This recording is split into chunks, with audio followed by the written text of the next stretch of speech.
Before doing anything, it is important to chock the wheels and engage the parking brake. This install video goes over all 2024 and up Ranger models. If you have a 2019 to 2023 model, visit our other Ranger install video listed in the description. Begin by supporting the drive shaft. Then, make a cut on each side of the carrier frame.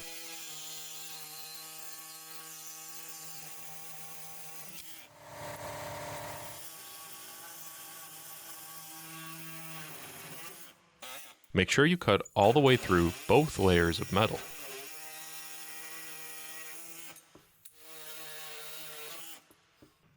Unbolt the carrier from the car and remove the outer metal frame.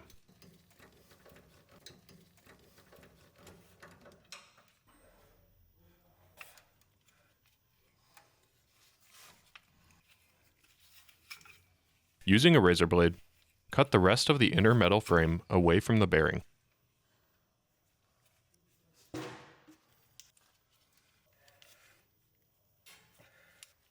Then, cut the remaining excess rubber hanging off the front of the bearing, all the way around, until it's flush with the front of the bearing. Do not cut through the base layer of rubber. The bearing should look like this when you're done. If you are also completing the optional task of replacing your carrier bearing, continue watching. If you are just replacing the carrier, skip ahead to the corresponding timestamp below. On the front and rear driveshaft flanges, make marks to ensure proper alignment when reinstalling the driveshaft. Remove the 4 bolts at the front and the 4 at the rear of the driveshaft. Ford recommends replacing these bolts after removal.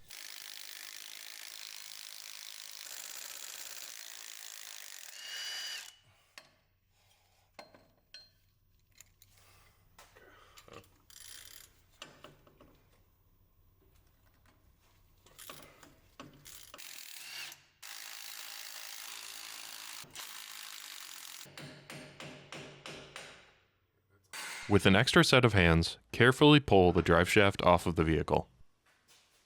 To gain access to the bearing, you'll need to separate the center U-joint. Mark both halves of the driveshaft to ensure proper alignment when putting it back together. Using a brass punch and hammer, hit the retaining clips loose on both sides of the front half of the driveshaft and remove them.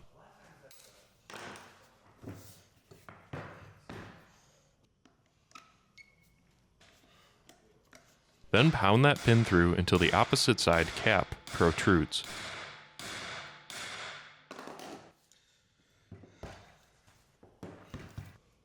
Remove it and repeat this step for the opposite cap.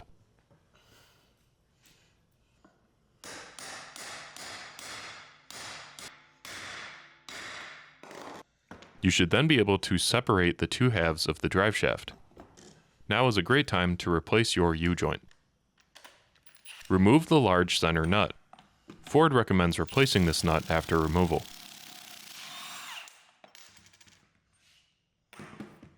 Mark the driveshaft and U-joint flange to ensure proper realignment.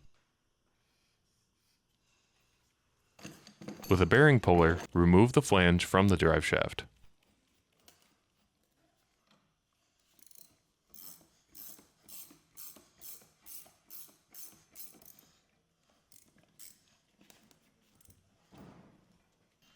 Then use that bearing puller to remove the bearing. Be careful not to damage the shield right behind the bearing.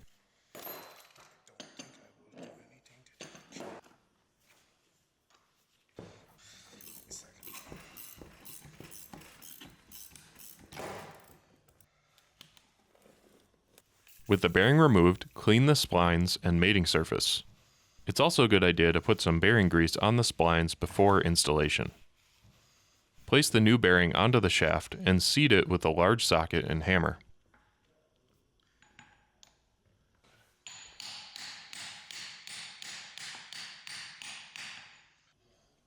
Then place the U-joint flange on the splines and double check it is aligned properly.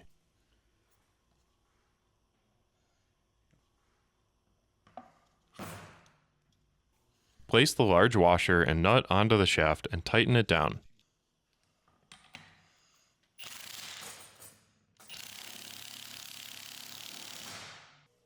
Place the drive shaft in a vise and torque the nut down to 110 foot-pounds.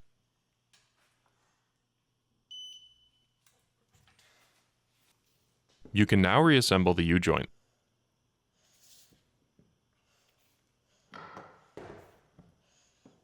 Place one of the caps below its corresponding hole and hammer it into place.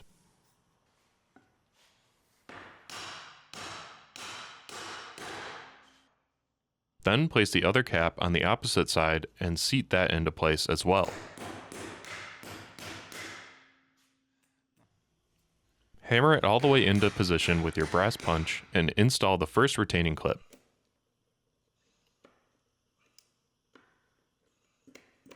Give the retaining clip a few swift hits to ensure it seats correctly. Flip the drive shaft over and repeat these same steps on the opposite side.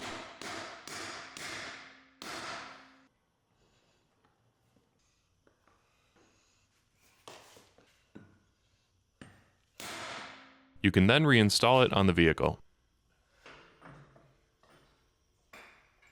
Realign the flanges with the marks you made during removal.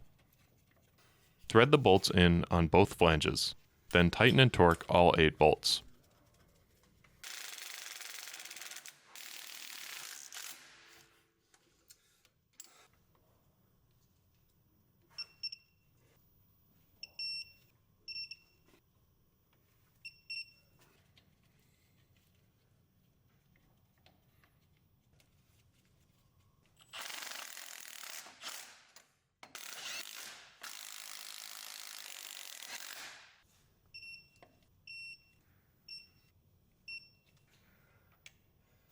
Now you can install the new carrier.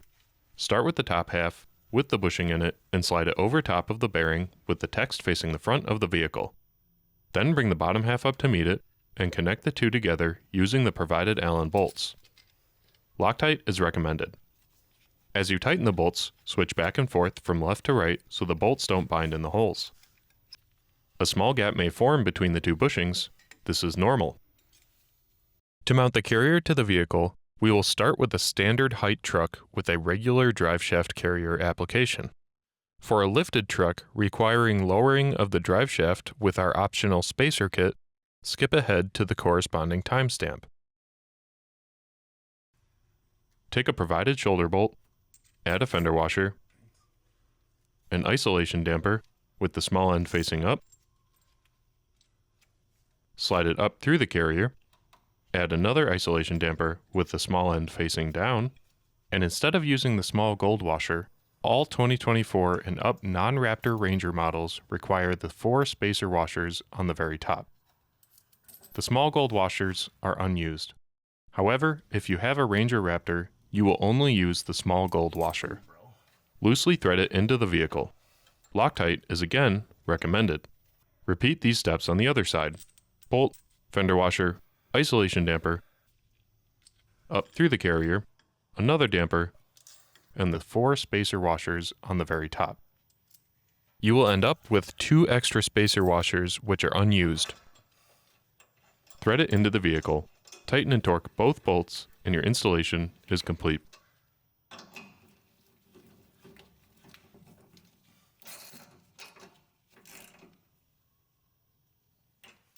If your truck is lifted and you have purchased a CSB spacer kit from us, there are multiple combinations in bolt length and spacer stack height.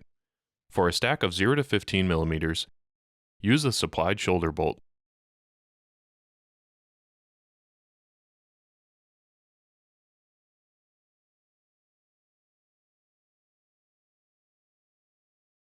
For 16 to 34 millimeters of spacers, use the medium-sized bolt and the provided adapter sleeves.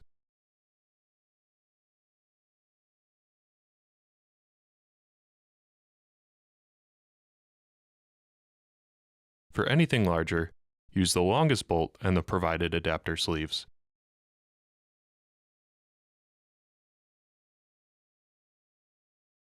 The metal adapter sleeves should only be used with the medium and longest bolt.